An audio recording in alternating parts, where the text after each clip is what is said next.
بسم اللہ الرحمن الرحیم الحمد للہ کفا وسلام علی عبادہ الذین اصطفى اما بعد فاعوذ باللہ من الشیطان الرجیم بسم اللہ الرحمن الرحیم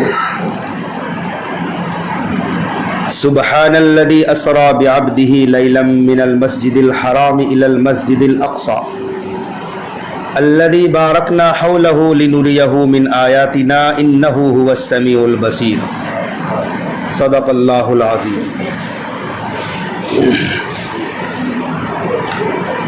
حضرات، گزشتہ جمعہ معراج کے متعلق آپ گفتگو سماعت فرما رہے تھے۔ معراج رسول کریم صلی اللہ علیہ وسلم کا ایک بڑا معجزہ ہے۔ معراج قرآن کے نص سے ثابت ہے۔ جس نے نبی کے معراج کا انکار کیا گویا وہ کفر کی دہلیز پر پہنچ گیا ہے، کیونکہ قرآنی آیات اس پر صادق ہے، قرآنی آیات مؤید ہے اس بات پر۔ نبی کریم صلی اللہ علیہ وسلم کی معراج کے متعلق بہت ساری باتیں آپ سماعت فرما رہے تھے۔ قرآن کریم کا اسلوب دیکھو، سبحان الذی اسرا، پاک ہے وہ ذات جو لے گئی اپنے بندے کو۔ اس سبحان سے بہت سارے اعتراضات دھل جاتے ہیں۔ مثلاً ہمارے نبی زمین سے آسمان پر گئے، ساتوں آسمان کے اوپر، سدرہ کے اوپر، عرش معلیٰ تک پہنچے، تو ایک انسان کس طرح آسمان پر جا سکتا ہے جبکہ خلاؤں میں بہت ساری رکاوٹیں ہیں؟ کرۂ زمہریر بھی ہے اوپر، یعنی ایسی سخت سردی، ٹھنڈک، برف کہ انسان اس کو عبور نہیں کر سکتا، گزر نہیں سکتا، انسان مر جائے۔ پھر کرۂ آگ بھی ہے اوپر، چلو اس سے بچ گئے تو کرۂ آگ سے کیسے گزرو گے؟ لیکن لفظ سبحان نے سارے اعتراض اور سارے سوالات کو ختم کر دیا کہ تمہاری نظر جانے والے پر ہے اور اللہ بندوں کی نظریں لے جانے والوں کی طرف مبذول کرانا چاہتا ہے۔ اللہ کہتا ہے سبحان الذی، تم جانے والے کو مت دیکھو کیسا گیا، تم لے جانے والے کو دیکھو۔ سبحان وہ ذات پاک ہے ہر عیب سے، ہر کمزوری سے، ہر نقص سے اور ہر قسم کی کمزوریوں سے۔ وہ اللہ جس طرح آدم علیہ السلام کو، اماں حوا علیہ السلام کو جنت سے دنیا پر لانے پر قادر ہے، محمد عربی صلی اللہ علیہ وسلم کو بھی 7 آسمانوں کے اوپر لے جانے والی وہی ذات ہے۔ لہذا نظر کس پر ہونی چاہیے؟ لے جانے والے کی ذات پر، اللہ کی ذات پر۔ اللہ جو چاہے وہ کرے۔ اللہ کے سامنے سارے اسباب بیکار ہے، وہ مسبب الاسباب بھی ہے، بغیر اسباب کے بھی سارا کام بنانے والا ہے۔ سبحان الذی اسری بعبدہ، پاک ہے وہ ذات جو لے گئی اپنے بندے کو۔ یہاں نبی کریم صلی اللہ علیہ وسلم کی صفت لفظ عبد ہے۔ یہ کیوں نہیں کہا وہ ذات لے گئی اپنے رسول کو، اپنے نبی کو، اپنے محمد کو؟ نہیں، لفظ عبد، عبد کہتے ہیں، عبد عربی لفظ ہے، عبد کا معنی بندہ، غلام۔ یہاں ساری بڑی بڑی صفات کو چھوڑ دیا، لفظ عبد کو لیا کہ وہ ذات پاک ہے جو اپنے بندے کو لے گئی۔ کئی وجوہات ہو سکتی ہیں۔ ایک یہ کہ اللہ تعالیٰ نے پوچھا اے نبی جب میں آپ کو معراج پر بلاؤں کس صفت کے ساتھ، کس نام سے بلاؤں؟ ہمارے آقا نے فرمایا مجھے لفظ عبد، بندہ بن کر رہنا زیادہ پسند ہے، لہذا مجھے بندہ ہی کہا جائے۔ اللہ نے اس لفظ کو محفوظ کرایا، اور جب معراج کی رات ہوئی تو کہا سبحان الذی اسری بعبدہ، لے گئی وہ ذات جو پاک ہے اپنے بندے کو۔ ہمارے نبی صلی اللہ علیہ وسلم زمین پر بیٹھ کر غلاموں کی طرح کھانا کھاتے تھے، تو پوچھا گیا کہ کیسر و کسرا شان و شوکت کے ساتھ کھانا کھاتے ہیں شاہی دسترخوان پر؟ آقا نے فرمایا کہ میں چاہتا ہوں کہ اللہ کے یہاں غلام بن کر حاضر، مجھے بندہ بن کر رہنا زیادہ پسند ہے۔ پھر یہ کہ جب ہمارے نبی تمام بندوں کو چھوڑ کر اللہ کی طرف گئے تھے تو اللہ کی طرف جانے میں چھوٹا بننا زیادہ پسند ہے۔ سبحان الذی اسری بعبدہ لیلا، پاک ہے وہ ذات جو اپنے بندے محمد صلی اللہ علیہ وسلم کو راتوں رات لے گئی مسجد حرام سے مسجد اقصی، راتوں رات۔ لیلن نکرہ ہے عربی اعتبار سے، لیلن کا ترجمہ ہے رات کے ایک حصے میں، پوری رات نہیں، رات کا ایک ٹکڑا، رات کے ایک حصے میں اللہ نے سیر کرائی ہے۔ سوال یہ ہے کہ معراج رات میں کیوں ہوا، دن میں اللہ کے نبی کیوں نہیں گئے؟ اس کا جواب یہ ہے کہ محب اور محبوب دو دوستوں کی جب ملاقات ہو تو رات کا وقت زیادہ مناسب ہوتا ہے۔ شور و شرابہ، ہنگامہ، چیخ واویلا، تمام طرح کی آوازوں سے یکسو ہو کر تنہائی پسند کیا جاتا ہے ملنے ملانے کو۔ پھر یہ ہے کہ قرآن میں ہے ان ناشئۃ اللیل ہی اشد وطئا واقوم قیلا، رات میں عبادت کے لیے اٹھنا، تہجد کے وقت بیدار ہونا نفس پر گراں گزرتا ہے، بوجھ ہوتا ہے، لیکن اس وقت بات زبان سے ٹھیک ٹھیک نکلتی ہے۔ وَمِنَ اللَّيْلِ فَتَہجد بِهِ، رات کے اندر تہجد پڑھا کیجئے۔ ہمارے نبی صلی اللہ علیہ وسلم رات میں اٹھ کر بلا کسی ناغہ کے تہجد پڑھتے تھے، اور اللہ تبارک و تعالیٰ کو بندے کی وہ عبادت سب سے زیادہ پسند ہے کہ لوگ سو رہے ہوں اور کچھ لوگ اٹھ کر اللہ کی عبادت میں مشغول ہو جائیں، اسی لیے رات کا وقت متعین ہوا۔ پھر یہ کہ اگر دن میں نبی جاتے اور دن میں واپس آتے، یا رات میں جاتے اور دن میں واپس آتے، ہزاروں دیکھنے والے دیکھ لیتے، اس وقت ایمان بالغیب نہیں ہوتا۔ ابو بکر صدیق بھی دیکھتے، ابو جہل بھی دیکھتا، ہر ایک تائید کر دیتے، لیکن نہیں، اس وقت ہمارے نبی کو اللہ نے معراج میں بلایا جب ابو بکر بھی سو رہے تھے اور ابو جہل بھی سو رہا تھا، اور ایک غیب کی بنیاد پر، نبی کی خبر کی بنیاد پر ابو بکر صدیق نے تصدیق کی، قیامت تک کے لیے ابو بکر کو صدیق بنا دیا۔ ابو جہل نے تکذیب کی، قیامت تک کے لیے زندیق بنا دیا۔ یہ فرق ہے، فرق نہیں ہوتا اگر رات میں سفر نہیں ہوتا۔ لیلن، رات کے ایک چھوٹے سے حصے میں۔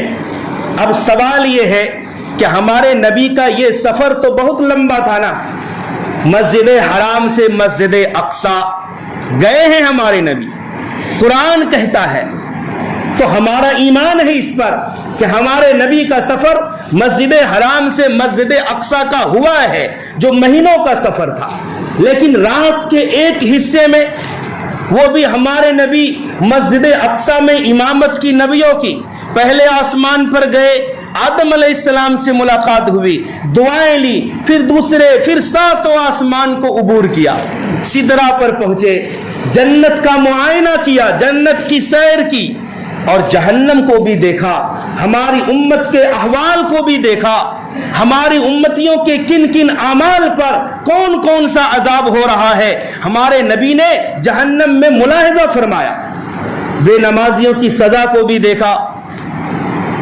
سود خوروں کی سزا کو بھی دیکھا، جھوٹ بولنے والوں کی کیا سزا ہے اور کون سا عذاب دیا جا رہا ہے وہ بھی دیکھا، چغل خوری کی سزا کو بھی دیکھا، بہت سارے عذابات کا ہمارے نبی نے معائنہ کیا، ملاحظہ فرمایا۔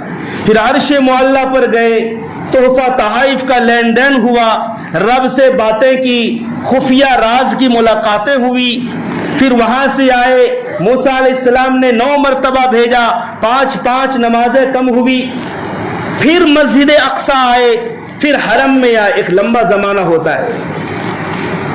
لیکن سوال یہ ہے، لیلن، قرآن کہتا ہے رات کے ایک حصے میں یہ سفر ہوا ہے. ممکن ہے رات کے ایک حصے میں مسجد حرام سے اقصی اور عرش معلیٰ پھر واپسی بھی. حال یہ ہے کہ ہمارے نبی جب واپس آئے کنڈی ہل ہی رہی تھی. جس طرح کنڈی ہلنے کی حالت میں گئے تھے وہ حالت اب بھی برقرار ہے کہ کنڈی ہل رہی ہے, نبی کا بسترا گرم ہے. ایسا کیوں ہو گیا؟ اتنا لمبا سفر اور رات کے چھوٹے سے حصے میں کہ کنڈی بھی ہل رہی ہے, بسترا بھی گرم, ایسا کیوں ہو گیا؟ عشق والا جواب سنو. ایک ہوتا ہے جسم, ایک ہوتی ہے روح. ایک گھڑی ہے, اس کی روح سیل ہے, سیل نکال دو گھڑی کا ٹائم رک جائے گا. ایک انسان کا جسم ہے, ایک روح ہے. جب تک روح بدن میں ہے سارے اعضاء کام کریں گے. ہاتھ پکڑے گا, پاؤں سے چلا جائے گا, دماغ سوچے گا, آنکھیں دیکھیں گی, زبان بولے گی, حرکت کریں گے سارے جسم. جب روح نکل جائے گی جسم ٹھہر جائے گا. پوری کائنات یہ ایک جسم کی مانند ہے. اور آمنہ کے لال حضرت محمد مصطفیٰ صلی اللہ علیہ وسلم محبوب کبریا شاہ بطحا شہنشاہ مدینہ یہ روح کی مانند ہے. جب ہمارے نبی مکہ سے تمام کائنات کو چھوڑ کر یہ دنیاوی کائنات عالم بالا میں گئے تو گویا اس کائنات کی روح نکل گئی تو وقت ٹھہر گیا. اب چاہے نبی 1 سال سفر کریں, 1000 سال سفر کریں, 1,00,000 سفر کریں, اوپر کا سارا نظام چل رہا ہے, آسمانوں کا سارا سسٹم چل رہا ہے. کائنات دنیاوی یہ ٹھہری ہوئی ہے, یہ وقت رکا ہوا ہے. اور جب وقت رک جاتا ہے تو وہیں سے چلتا ہے جہاں پر رکا تھا. جب گھڑی بند ہوتی ہے, جب سیل ڈالو وہیں سے گھڑی چلے گی جہاں سے رکی تھی. ہمارے نبی اوپر گئے, کائنات تھم گئی. اوپر والی کائنات چل رہی تھی, آسمان دنیا والی, اور آسمان کا بزم چل رہا تھا. ہمارے نبی جب آ گئے تو جس کو چھوڑ کر گئے تھے, جس حالت میں چھوڑ کر گئے تھے, ہمارے نبی اسی حالت میں واپس آئے کہ کنڈی ہل رہی تھی تو اب بھی ہل رہی ہے. گویا کائنات تھم گئی تھی, روح آ گئی تو کائنات نے چلنا شروع کر دیا. یہ عشق والا جواب ہے کہ ہمارے نبی رات کے چھوٹے سے حصے میں گئے, باقی اوپر کیا ہوا وہ اللہ ہی جانے. لیلا رات کے چھوٹے سے حصے. میں نے پچھلے جمعہ یہ عرض بھی کیا تھا کہ ہمارے نبی کریم صلی اللہ علیہ وسلم کو اللہ نے 50 وقت کا تحفہ دیا, آخر میں 5 وقت کی نمازیں رہ گئی. بھلا ہو موسیٰ علیہ السلام کا کہ موسیٰ علیہ السلام نے کہا کہ کمی کروائیے نمازوں میں. ہمارے نبی کی پسندیدہ عبادت نماز ہے. ہمارے نبی جب آسمانوں میں گئے فرشتوں کی مختلف ٹیموں کو دیکھا. فرشتوں کی ایک ٹیم کو دیکھا, وہ قیام میں ہے, نماز میں جو کھڑے رہتے ہیں اسے قیام کہتے ہیں. وہ رکوع نہیں کرتی وہ ٹیم, صرف قیام میں, قیامت تک قیام ہی میں رہے. فرشتوں کی دوسری ٹیم کو دیکھا, وہ رکوع میں ہے. رکوع والی ٹیم کو قیام والی لذت اور مزہ نہیں ملتا, وہ رکوع میں ہے. تیسری ٹیم کو دیکھا وہ سجدے میں ہے. فرشتوں کی چوتھی ٹیم کو دیکھا وہ قعدہ میں ہے, التحیات میں. جو جس حالت میں ہے قیامت تک اسی حالت میں رہے. قیام والے کو سجدہ کی لذت نہیں, سجدہ والے کو رکوع کی لذت نہیں, رکوع والے کو سجدہ کی لذت نہیں. ہمارے آقا کو یہ چاروں حالتیں پسند آ گئی. گویا رب نے جو نماز کا تحفہ دیا نبی کی چاہت اور پسندیدگی والا تحفہ دیا ہے کہ ہمارے نبی کو تمام فرشتوں کے مجموعے والی عبادت مل گئی کہ اس میں قیام بھی ہے, رکوع بھی ہے, سجدہ بھی ہے, قعدہ بھی ہے. پھر یہ ہے کہ اس کائنات میں غور کرو, ہر چیز تسبیح کرتی ہے. قرآن میں ہر مخلوق, ہر چیز رب کی عبادت کرتی ہے اپنے اپنے انداز میں. چنانچہ قیام کی حالت میں درخت ہے, پیڑ پودے ہیں, یہ کھڑے ہیں گویا قیام میں اللہ کی عبادت میں ہیں. مویشیوں کو دیکھو, چوپائے جانوروں کو دیکھو تو وہ رکوع کی حالت میں ہے, اپنے رب کی عبادت میں, حمد میں ہے وہ.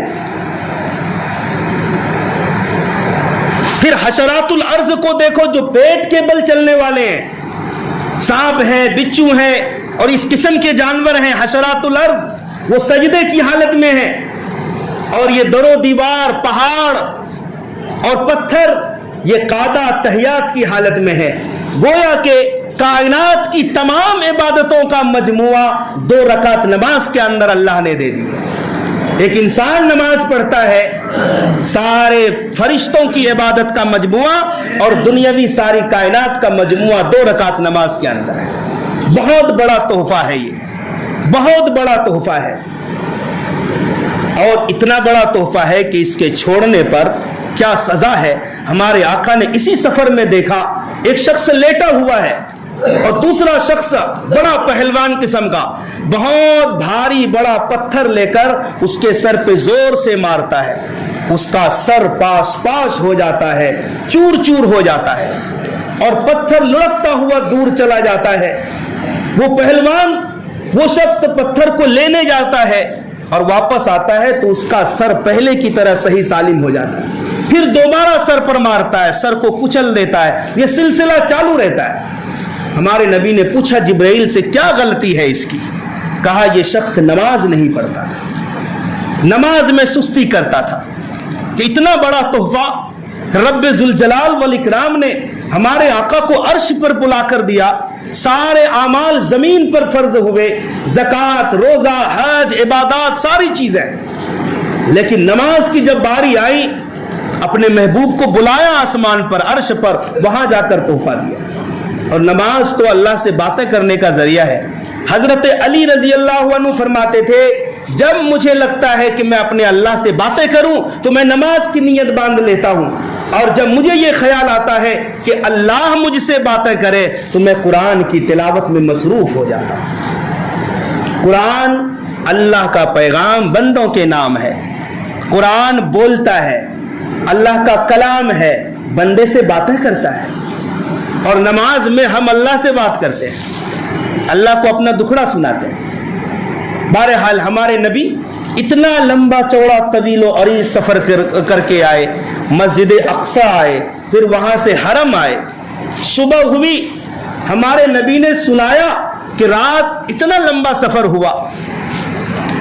ابو جہل کہاں ماننے والا تھا کہ اچھا آج ابو بکر صدیق کو پھسلانے کا, بہکانے کا بڑا اچھا موقع آیا ہے. بھاگتا ہوا گیا کہ ابو بکر معلوم ہے ایک رات کے چھوٹے سے حصے میں, آدھی رات میں کوئی آدمی اتنا لمبا سفر کر سکتا ہے؟ ابو بکر نے کہا یہ بتاؤ کہنے والا کون ہے, کہنے والا کون ہے؟ ابو جہل نے کہا وہی تمہارا ساتھی محمد. ابو بکر صدیق نے کہا کہ یہ تو آدھی رات کی بات ہے, اگر میرے دوست محمد صلی اللہ علیہ وسلم یہ کہہ دیتے کہ پلک جھپکنے سے بھی پہلے اتنا لمبا سفر ہو کر کے آیا ہوں تو بھی ابو بکر صدیق مان لیتا. یہ ابو بکر صدیق کا عشق تھا, امتحان تھا, ایمان تھا ان کا. کہا ابو جہل میں تو یہ بھی مانتا ہوں کہ جبرائیل صبح کو بھی وہی لے کر اترتا ہے, شام کو بھی آسمان سے وہی لے کر اترتا ہے. میرے بھائیوں, لوگوں نے امتحانات لینے شروع کیے. ہمارے نبی صلی اللہ علیہ وسلم نے تمام امتحانات کے جوابات دیے. یہ واقعہ معراج کب پیش آیا, تاریخ کیا ہے, صحیح علم اللہ ہی کو ہے, اس کے کوئی تاریخ میں محفوظ نہیں کیا گیا. اس کو لوگوں میں یہ مشہور ہے کہ یہ رجب کی 27 تاریخ کو یہ واقعہ پیش آیا. اس کا علم اللہ کو ہے. یہ ہمارے نبی صلی اللہ علیہ وسلم نے کسی حدیث میں نہیں بتایا کہ رجب کی 27 تاریخ کو یہ واقعہ پیش آیا. غیر محفوظ چیز ہے یہ. پھر یہ کہ شب معراج کہ اعمال چاہے رات کے ہوں یا 27 تاریخ کے ہوں, حدیث میں اس کا کوئی ثبوت نہیں ملتا ہے. ہمارے نبی گئے, ایک بڑا معجزہ ہے, بہت اچھی بات ہے. لیکن اس سے کوئی عمل ثابت نہیں ہوتا ہے. بعض لوگ سنت سمجھ کر روزہ رکھتے ہیں 27 رجب کو, سنت سمجھ کر. بھائی دن تو عام دن ہے, کوئی آدمی روزہ رکھ رہا ہے اس دن بھی رکھ لے, کوئی حرج نہیں. لیکن فضیلت سمجھ کر کہ شب معراج کا روزہ ہے, 27 رجب کا روزہ ہے, ہمارے نبی نے رکھا ہے, سنت ہے, تو پھر یہ بدعت ہے. اچھی طرح سمجھ لو, سنت وہی عمل ہوگا جو ہمارے نبی نے کیا ہے, ہمارے نبی سے ثابت نہیں, وہ عمل سنت نہیں ہے, وہ بدعت ہو جائے گا. عام دنوں کی طرح کوئی رکھنا چاہے رکھ سکتا ہے, ثواب اور سنت سمجھ کر نہیں. شب معراج مقدس رات تھی, مگر صحابہ سے کوئی عمل ثابت نہیں کہ اس رات میں فلاں کام کیا ہے. لوگ دین کو اپنے گھر کا کام چیز سمجھ رہے ہیں, جب چاہا دین بنا دیا, جب چاہا دین سے نکال دیا. یہ کسی کا بپوتی چیز نہیں ہے. اللہ رسول سے جو عمل ثابت ہے وہ دین کہلائے گا, اللہ رسول سے جو عمل ثابت نہیں وہ دین نہیں ہوگا. اچھی طرح سمجھو. پہلی چیز تو شب معراج کا واقعہ, اس کی تاریخ متعین نہیں. نمبر 2, اگر تاریخ متعین ہو بھی, نبی سے, صحابہ سے, بزرگان دین سے اس رات میں عمل کرنا مستند روایات کی روشنی میں صحیح نہیں.